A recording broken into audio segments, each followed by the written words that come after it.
cabanistes, bonjour.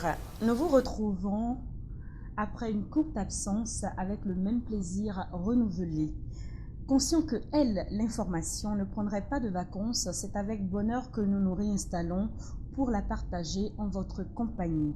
Au menu de votre émission de ce jeudi 8 septembre 2016, les questions suivantes retiendront essentiellement notre attention. Quelle est l'opportunité d'un parti politique pour un candidat qui n'est pas vraiment politique et qui ne compte pas rempiler? La notion d'obligation de réserve est diversement appréciée. Dernièrement, notre ami Nouroudine Saka Saleh a été relevé de ses fonctions. On lui reproche, outre sa liberté d'expression, son manque de réserve par rapport à ses fonctions. Comment apprécier tout ceci? Quels peuvent être les avantages ou conséquences d'un mandat unique dans le développement d'un pays? Vote de défiance à l'encontre des maires au 229.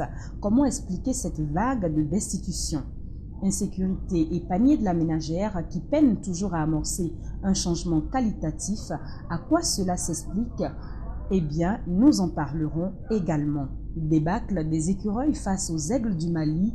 Qu'est-ce que nous pouvons en retenir? Voilà en substance les préoccupations qui nous interpellent alors même que nous réalisons après plus de 5 mois de gouvernance que l'équipe Patal maintient toujours sa normocommunication et que de plus en plus l'information administrative envahit comme un vent de marée la toile. Oui, qu'on le veuille ou non, la rupture aura du mal à se défaire de cet ami encombrant qui est la toile et qui lui colle à la peau comme une sangsue. Bienvenue à tous, je vous retrouve dans un instant avec les cabanistes rompus à cet exercice.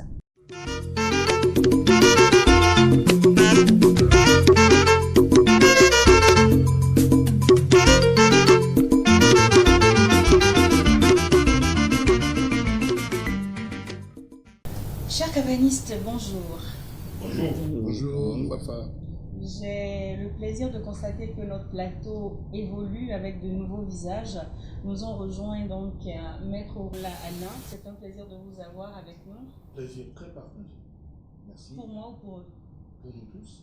Non, ça devrait être pour moi seul. Ah, je vous réserve l'exclusivité Voilà. après l'émission. Ah, non, pendant. Pendant. Un nouveau visage, Herbert Nibo, qu'on ne présente plus, journaliste politologue. Herbert, bonjour, cher confrère. Bonjour, chers consoeurs. Bonjour à tous ceux qui nous suivent et à mes co-débatteurs. Très bien. Des visages que vous connaissez, Judicaël Kosovo, il est administrateur civil. Bonjour Judicaël. Et bonjour Fafa. Ça va? Un plaisir renouvelé à chaque fois que nous avons l'occasion de débattre ici. Très bien. Isidore Tchapé, qui est hôtelier de formation, on va dire les choses comme ça, très concentré, parce qu'il y a des questions qu'il n'a pas envie d'aborder aujourd'hui, mais qu'il va aborder vaille que vaille. Vous l'avez compris, ce panel est composé donc de personnes très intéressantes. Je me fais le devoir de le résumer ainsi. Dans ce premier quart d'heure, nous évoquerons 2 sujets. Et donc ces 2 sujets essentiellement iront vers cette histoire de cette notion d'obligation de réserve que nous aborderons dans un second temps. Mais en premier lieu, nous irons donc vers l'opportunité d'un parti politique pour un candidat qui n'est pas vraiment politique et qui ne compte pas rempiler. Nous avons appris par la presse, tous les canards de la place et par les réseaux sociaux que vendredi, normalement, serait initié ou créé un nouveau parti qui s'appelle MDP et qui allait être donc un parti qui porterait l'emblème de Patrice Talon. Son logo de campagne était donc ce qui accompagnait ce parti. Un communiqué est tombé aujourd'hui qui annonce que c'est reporté à une date ultérieure. Cela ne va pas nous empêcher de nous pencher là-dessus. Tout de suite, je vais demander à Judicaël la nécessité d'aller dans ce sens pour un candidat, même si on me dit que ce n'est pas le président qui est à l'initiation, donc à l'initiative de cette création, c'est quand même des personnes qui ont travaillé avec lui, qui ont contribué à son avènement, qui se sont dit, voilà, il faut formaliser les choses, on veut déblayer un peu tout ça, les partis doivent avoir une meilleure visibilité, voilà. Quelle est cette opportunité-là? Merci Fafa. En fait, je pense que pour cette question, il vaut mieux répondre avec beaucoup de prudence. Parce que le canal par lequel nous avons eu l'information n'est pas pour moi un canal très officiel. D'ailleurs, vous venez tout à l'heure de nous dire que un autre communiqué, toujours par le même canal, est venu nous dire que c'est reporté pour une date ultérieure. Je ne vais pas aller au fond, mais je veux juste dire que, comme Hegel l'a souvent souligné, l'histoire se répète, l'histoire c'est un monstre à deux têtes. Et avec le président Nicéphore Dieudonné Soglo, la RB a été créée bien après son avènement au pouvoir. Avec le président Kérékou, nous avons vu l'UBF. Avec le président Yahi Boni, nous avons vu les FCBE. Et donc, si aujourd'hui, avec le président Patrice Talon, un parti naît après son avènement, ce ne sera pas pour moi une surprise. Voilà. Je dois dire que rien ne se crée, tout se transforme. Et que fondamentalement, rien n'a changé. Que ceux qui ont créé la RB au pouvoir, l'UBF, les FCBE, ce sont toujours les mêmes acteurs qui sont là. Et ne vous détrompez pas qu'en réalité, ce que nous appelons nouveau départ ou rupture sont essentiellement, ou à 98%, constitués par les soldats de ce qu'on a appelé changement et après refondation. Donc il y a forcément une opportunité dans la culture, dans la mentalité, de survivre au-delà des contingences. Et donc un parti créé au pouvoir ou un parti autour du président de la République, cela permet, en l'absence, n'est-ce pas, de mécanismes de financement des partis politiques, puisqu'on n'a pas encore fait la réforme, d'avoir, n'est-ce pas, les mannes nécessaires pour animer ce parti. Donc, qu'on le veuille ou non, que ça soit différé ou pas, c'est que le régime forcément trouvera, n'est-ce pas, une alliance pour porter les idées. Et quand on veut faire des combats politiques comme le référendum, comme mettre en place, n'est-ce pas, une majorité stable, puisqu'il faut aussi aller aux élections, on a besoin, n'est-ce pas, d'un ferment, d'un support politique. Et je pense que le président de la République soit enchaîné par ses promesses électorales, il finira, malgré lui, à céder. Qu'on le crée aujourd'hui ou bien l'année prochaine, ou à 2 ans ou bien à 1 an de la fin du régime, il y aura forcément une grande alliance pour porter, n'est-ce pas, les nations du chef de l'État. Donc je crois qu'il est de tradition, n'est-ce pas, que un président de la République qui doit déterminer, conduire l'action du gouvernement et du pays puisse avoir, n'est-ce pas, ce socle politique, à défaut une alliance. Et on le constate déjà par l'absence, n'est-ce pas, d'une majorité au Parlement, une majorité sans visage, mais qui estime qu'elle se mue de plus en plus en une mouvance. Donc je pense que l'opportunité de la création de ce parti, elle est là. Le président de la République ne peut pas gouverner sans les partis politiques. Alors, Herbert dit l'opportunité de la création d'un parti réside au fait qu'on ne peut pas gouverner sans s'asseoir sur les partis. Mais quand on a un candidat qui dit « je vais faire un mandat unique », l'opportunité, je ne la vois plus, Isidore Tchapé. C'est justement sur ce point de vue que je m'inscrirai légèrement en faux avec ce que vient d'annoncer Herbert, pour deux raisons. La première raison, c'est que le président Patrice Talon l'a clairement annoncé. Il ne remplira pas. Déjà, je m'inscris en faux par rapport à ce qu'il a annoncé au début en citant le président Soglo, le président Kérékou. Déjà, on a le président Patrice Talon qui dit « je ne remplirai pas ». Ensuite, il y a un problème de fond de ça. Je dirais plutôt, sur cette pertinence, c'est que est-ce que le timing, c'est une question de timing, est-ce qu'il faudrait maintenant parler, après 3 mois, alors que le peuple attend, après 4 mois, alors que le peuple attend le gouvernement de la rupture sur d'autres préoccupations que de parler de création d'un parti politique. Alors oui, il faut un parti politique pour asseoir ces réformes. Ensuite, est-ce qu'il faudrait maintenant créer ce parti? Moi, je dis non. Dans un premier temps, c'est ce que je pourrais annoncer. Maître là, il nuance un peu Isidore en disant ça peut être opportun d'avoir un parti politique, mais ce n'est pas opportun de le faire maintenant. Moi, je continue de dire, un candidat qui ne remplit pas, a-t-il vraiment besoin d'un parti pour travailler? Il a un projet qui est clair, il a un canevas qui est défini, et dedans, nulle part n'intervient un parti politique. Je continue de demander, est-ce vraiment opportun pour un candidat qui n'a pas d'ambition de revenir? Mon opinion sur la question, c'est que le président de la République qui veut rempiler n'a pas besoin d'un parti politique, puisqu'il a été élu par le peuple béninois pour travailler pour le peuple béninois, et en se mettant à la tête d'un parti, c'est comme s'il prenait parti pour une partie du peuple contre l'autre partie. Donc un président normal devrait déjà être au-dessus de la mêlée, transcender tous les partis et faire son travail. C'est ce qui se passe par exemple dans les démocraties avancées dont nous nous portons successeurs.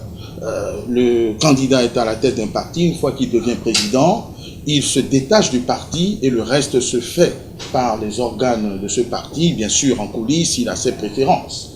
Mais il ne peut plus s'afficher ouvertement. Dans un pays comme le Bénin, le président de la République devrait être au-dessus de la mêlée et donc n'a pas besoin d'un parti pour l'accompagner. Pour la deuxième raison fondamentale, que tous ceux qui ont tenté cette expérience ont lamentablement échoué. Le président Soglo a créé la RB, il a perdu le pouvoir. Le président Eric Boni a porté une union, une alliance qui l'a conduit à la catastrophe. Il a fait beaucoup de chaos. Oui, chaos frauduleux. Bon, voilà. Et donc si le président Patrice Talon faisait cela, il échouera. De toute façon, parce que c'est la sociologie et c'est les mêmes qui se retrouvent là. A fortiori, lorsqu'il s'agit d'un président qui s'annonce comme pour faire un mandat unique, et donc il doit être un président réformateur, impopulaire, qui n'a plus besoin de propagande, étant précisé qu'il n'y a pas de bataille politique dans les 5 années à venir, puisque les prochaines joutes électorales, si le calendrier est tenu, c'est en 2019, c'est-à-dire 2 ans avant la fin de son unique mandat. Donc il n'y a aucune opportunité, aucun fondement, aucune légitimité à songer même à la création d'un parti politique, sauf, et je vous prends 2 minutes, à nuancer. Il y a des appétits voraces autour de celui qui est au pouvoir, donc c'est tout à fait normal et légitime qu'on veuille créer ce parti qu'on va vous justifier par tous les moyens. Et la deuxième chose, c'est la rupture de la rupture. Parce que ce serait naïf même de poser la question, les promesses de campagne qui n'engagent que ceux qui les reçoivent. Et on dit aussi, l'appétit vient en mangeant. Aujourd'hui, le candidat Patrice Talon, président de la République, découvre des réalités qui ont peut-être été ignorées et se sent progressivement grisé par la politique, le pouvoir, et donc on va rompre les promesses électorales pour se mettre dans une logique de conquête et de maintien du pouvoir, même si ce n'est pas lui qui porte les couleurs de ce parti en 2021, prépare déjà une transmission, je ne vais pas dire une succession, mais ce serait très clairement parjure en l'envoi du peuple béninois et de ceux qui ont naïvement pensé que les promesses pourraient être tenues. Pour une fois. Il faut rappeler que depuis l'avènement de la démocratie, tous les présidents qui ont été élus ne sont pas venus par le biais d'un parti politique. On va passer à la deuxième question qui est relative à l'obligation de réserve. Je disais dans mon introduction donc que l'obligation de réserve est diversement, cette notion est diversement appréciée aujourd'hui, et on a constaté dernièrement, après l'éviction, on dira, de notre ami NDNCS de son cabinet, du cabinet du ministre d'État ABT, suite à cette opinion qu'il a relayée à travers les réseaux sociaux, que cela lui a donc, on va dire, coûté son poste, il y a eu de la communication autour. On a découvert le ministre d'État Koupaki lui-même venir procéder à cette lecture. à cette annonce issue donc du Conseil des ministres. Donc cette décision a été prise au Conseil des ministres et on l'a tous découvert. Ça a été un réel tohu-bohu. Je voudrais qu'on revienne sur cet épisode-là et je vais demander tout de suite à Herbert son avis sur la question. Bon, cette question, elle mérite d'être abordée avec beaucoup de prudence. Je pense que la question de l'obligation de réserve, telle qu'évoquée par le Conseil des ministres, renvoie, n'est-ce pas, à un des principes liés à la fonction publique. Et Monsieur NDS était en position d'agent public et que la fonction publique elle comprend, outre les agents permanents de l'État, les agents contractuels et ceux qui sont nommés et qui sont appelés, n'est-ce pas, à animer une fonction de service public. Et de ce point de vue-là, oui, il y a le principe et son champ d'application. Et dans ce champ d'application de ce principe, oui, le fonctionnaire a le droit de réserve, et ce droit de réserve s'entend beaucoup plus par le mode de communication de ses pensées, et non le contenu. La question du contenu n'est pas à discuter, puisque ça relève, n'est-ce pas, constitutionnellement de la liberté d'opinion et de pensée. C'est le mode. Et donc, c'est vrai que quand on parle de droit de réserve et ce mode de communication, on pense, n'est-ce pas, aux médias. Et on sait qu'ici, dans le cas précis, les réseaux sociaux, ces nouveaux médias ont eu à donner de l'ampleur, n'est-ce pas, à une opinion donnée. Mais il est important quand même de relativiser. Il n'y a pas de prudence. Que M. NDS, Nouroudine Saka Saleh, a émis son opinion au moment où le porte-parole du gouvernement, de facto, je ne vais pas dire le secrétaire général à la présidence, a émis l'idée de la création de cette cellule. Parce que quand vous voyez la chronologie, le décret qui est signé bien après, on pouvait aussi dire que oui, on a eu l'annonce et sa réaction est la réaction basique d'un juriste, puisqu'il demandait le niveau de la tutelle et de la fonctionnalité de l'applicabilité dans le fond.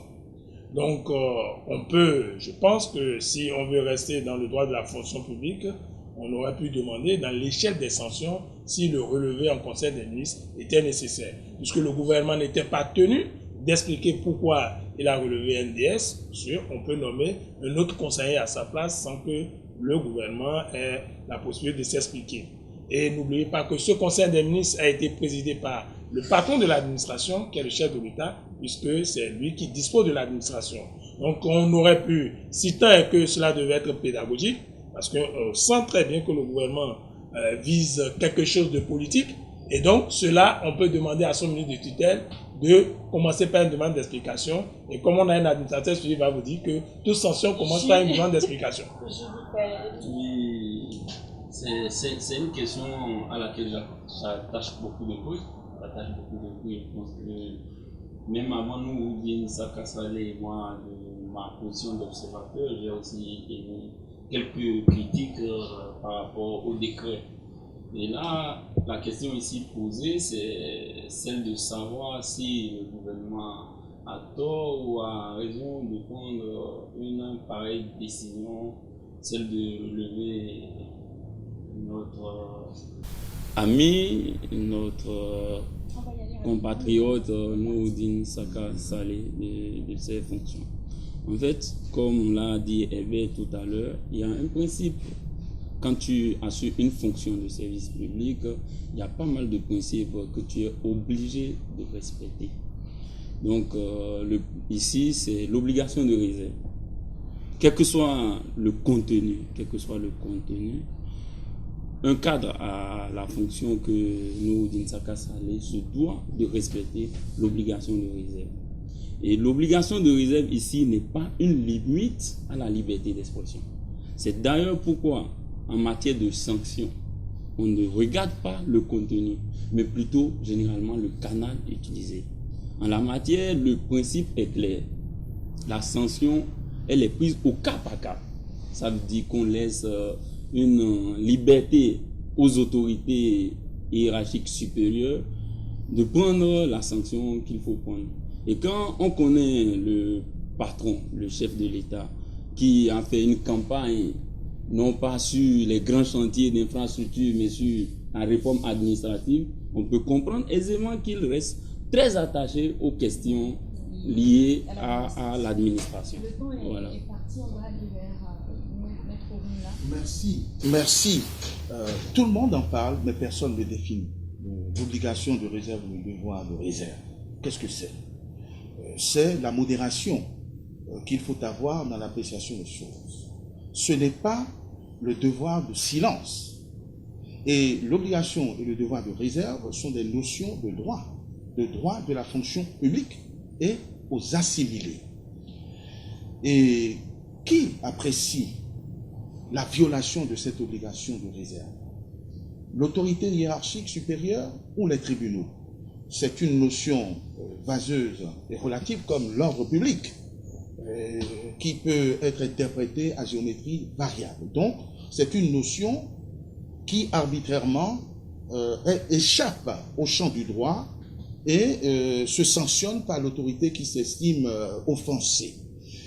C'est une notion, je disais, donc de droit de la fonction publique, qui ne veut pas dire devoir de silence, et qui vient contrarier une norme supérieure, la liberté d'opinion, la liberté de penser et la liberté d'expression garantie par la Constitution. Qu'est-ce qu'on n'a pas le temps d'aller trop loin, mais si vous mettez ces différentes notions en perspective, vous comprendrez qu'il s'agit d'une éviction injuste sans possibilité de recours, parce que si c'est un fonctionnaire statutaire qui avait été évincé de cette façon, il disposerait d'un recours devant les chambres administratives qui apprécieront si cette obligation a été violée ou pas et réintégrerait l'agent dans la fonction publique. Ici, oui, bah, écoutez, mais il est, oui. Moi, je pense que la décision de sanction est justifiée. Non, Ensuite, vous avez... La décision de sanction est justifiée. Le problème pour moi, c'est qu'elle a manqué de pédagogie. Écoutez, Elle a manqué de pédagogie dans le sens où oui. il a une autorité hiérarchique. La pertinence d'en parler lors du Conseil des ministres, pour moi, elle n'existe pas. On aurait dû passer par la notion... Conseil des ministres, il faut le rappeler. D'accord, mais il est nommé en Conseil des ministres sur proposition du ministre d'État. Oui, mais là, nous avons... Ce qui veut dire que le ministre d'État aurait dû notifier sa sanction et ensuite le remplacer par un autre conseiller, comme Herbert l'a dit. Oui, il aurait été remplacé. On reste solidaire à un moment. En fait, c'est une irruption et une défraction dans mon temps de parole, mais je comprends, je ne me suis pas prononcé sur la justesse ou non de la mesure. C'est-à-dire, quand on revient à ces notions, on se rend compte que l'autorité supérieure, la majesté, a pris sa décision. Nous ne sommes pas qualifiés pour dire s'il y a eu violation de cette obligation ou pas. C'est l'autorité hiérarchique, puis les tribunaux qui sont en mesure de ranger le fait reproché dans telle ou telle autre catégorie. Et effectivement, le fait que ce débat ait été suscité en Conseil des ministres prouve, si besoin était, l'excès, non pas de pédagogie, l'excès dans la démarche, ce qui démontre ceci, écoutez, c'est moi qui parle, donc ce qui démontre que c'est un signal fort pour dire, vous ne critiquez pas le gouvernement auquel vous appartenez. Ce qui n'est pas mal, parce qu'on reste solidaire à un gouvernement. Nous n'allons pas continuer, s'il vous plaît, messieurs. Nous n'allons pas continuer. De vos divers avis, je retiens ceci.